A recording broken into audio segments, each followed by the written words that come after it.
Sindikat državnih i lokalnih službenika i namještenika Republike Hrvatske zatražio je 3. siječnja i 6. veljače ove godine od Ministarstva rada i mirovinskog sustava, Ministarstva financija i Državne uprave za zaštitu i spašavanje međuresorni sastanak u vezi s usklađivanjem odluke o minimalnim financijskim standardima za decentralizirano financiranje redovite djelatnosti i javnih vatrogasnih postrojbi u 2017. Tim povodom s nama je u studiju predsjednik Odbora profesionalnih vatrogasaca Republike Hrvatske, gospodin Drago Pranjić. Njega pozdravljamo u osječkom studiju. Dobar dan i dobro nam došli. Dobar dan i vama. Evo, najavili ste štrajk. Možete li nam pojasniti zašto? Pa, zatražili smo dva puta dopis od Vlade Republike Hrvatske da nas primi da se probamo dogovoriti oko potpisivanja granskog kolektivnih ugovora sa vatrogascima na nivou Republike Hrvatske. S obzirom da Ministarstvo financija isplaćuje 90% sredstava za financiranje svih vatrogasnih postrojbi u Republici Hrvatskoj, a gradovi osnivači samo 10% tih sredstava, našli smo se u situaciji da Vlada potpiše povećanje osnovice od 2%, isplatu regresa, isplatu božićnica. Međutim, gradovi se na to oglušuju i gradovi to ne žele isplatiti jer je to potpisala Vlada, a Vlada nije osigurala sredstva. Tako da su vatrogasci niti državni službenici, niti javni službenici našli smo se u situaciji da nešto važi za sve zaposlenike u Republici Hrvatskoj, a za vatrogasce ne važi ta ista prava koja tražimo. Znači, jedino što nas sad može zadovoljiti je potpisivanje granskog kolektivnog ugovora, da znamo čiji smo djelatnici, čiji smo uposlenici, da li smo državni, da li smo javni, da li smo gradski i da se onda možemo vezati na taj kolektivni ugovor. Je li potrebna i sistematizacija radnih mjesta?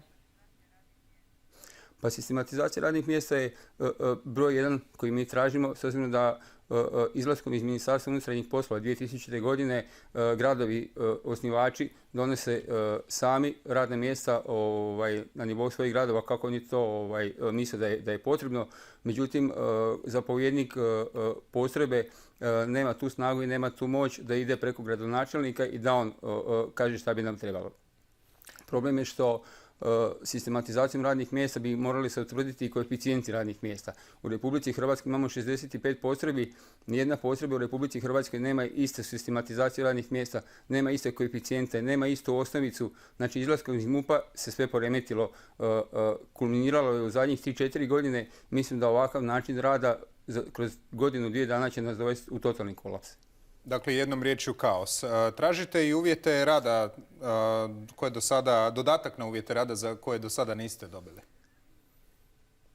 Tako je. Znači, opet ponavljam taj izlazak iz Ministarstva unutarnjih poslova Republike Hrvatske kad smo bili pod policijom, dodatak na uvjete rada iznosio 20%, 80% djelatnika u javnim vatrogasnim postrojbama nema taj dodatak na uvjete rada. Navešću samo da pojedini djelatnici u zdravstvu, u GPP-ima, u raznim poslovima, znači vozači to imaju, vatrogasci znamo kakav posao obavljaju i nemaju dodatak na uvjete rada. Napomenut ću samo da je u 2016. godini u postrojbi, javnoj vatrogasnoj postrojbi grada Osijeka oboljelo 10 djelatnika od karcinoma. To je sam pokazatelj da, bez obzira na kakvu opremu imali da se nešto ne desi nama na poslu, nikad ne možemo imati totalnu zaštitu svog života i upravo zbog toga smo i zatražili da se i na vatrogasce primjenjuje dodatak na uvjete rada. Evo, rekli ste nam što tražite i koji su vaši uvjeti. Je li vam se netko na njih javio i odgovorio? Ne, evo kažemo, na ova dva dopisa koje smo baš uputili i gospodinu premijeru Plenkoviću i ministrima financija i mirovinskom i sad novom ravnatelju Državne uprave za zaštitu i spašavanje, nitko nam se nije još očitovao o tome. Ja sam bio prošli tjedan u Zagrebu na sastanku sindikata i uspio sam dogovoriti sastanak sa glavnim vatrogasnim zapovjednikom, gospodinom Tucakovićem. On me je primio, saslušao i dijeli moje mišljenje da se nešto mora poduzeti, da je krajnje vrijeme da se nešto poduzme i da imamo njegovu punu podršku. Da, evo imamo primjer osječke vatrogasne postrojbe koja je 4. po veličini u Hrvatskoj, ali je jedna od najslabije plaćenih. Pa da ne bi sad ispalo da mi samo tražimo nešto u vezi plaća. Znači mi, što ste rekli, mi smo od 65 postrojbi, mi smo 45. postrojba po plaćama. Međutim, ono što nama sustavno nedostaje oprema, zaštitna oprema vatrogasaca, radna oprema, da ne govorimo o vozilima. Imamo sad trenutno baš u Osijeku recimo ljestve koje nisu išle na servis, koji su trebali biti vrijednost tog servisa je 1 milijun kuna. Grad to neće namiriti ili ne može ili ne znam iz kojeg razloga. To su vozila koje je država kupila i oni su mišljenja u gradu da to država treba platiti. Znači jednostavno ne znamo čiji smo djelatnici. U biti, što bih rekao, poslije vojske i policije vatrogasci su najjača vojska svih gradonačelnika i svih gradova. A jeste li možda bili na razgovoru kod gradonačelnika Vrkića, što on kaže? Pa, bili smo u prošle godine u nekoliko navrata, pisali smo dopise gospodinu gradonačelniku, on je pomogao koliko je mogao, možda čak i više nego što je mogao, ali on nisu mišljenja da bi trebali biti državna postrojba, da grad jednostavno ne može isfinancirati nas u tom obliku koliko bi trebao.